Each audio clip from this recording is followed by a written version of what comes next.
şehitler yurdumun fəxri, Yevlaxın ürəyi, səbrin bir bəhrəsi.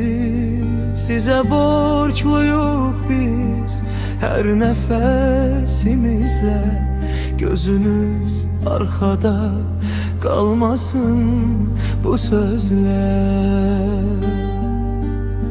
Yevlaxın şəhidləri, qürurumuz sizsiniz. Hər ürək döyüntüsü sizin adınıza bir səsdir. Sizi unutmarıq, hər zaman yad edərik. Yevlaxın fəxrilləri əbədiz qoyarsınız. Yevlaxın şəhidləri, qürurumuz sizsiniz. Hər ürək döyüntüsü sizin adınıza bir səsdir.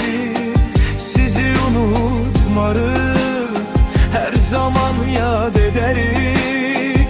Yevlaxın fəxrilləri əbədiz qoyarsınız. Dağlar susur sizdən, yollar izinizlə. Göylər danışır hələ sizin şərəfinizlə. Bizə miras qaldı azadlıq müqəddəs zəfər. Siz ki bizim işığımız əbədi qədər. Hər səhər doğan günəş sizin adınıza, hər axşam düşən kölgə dualarımızda.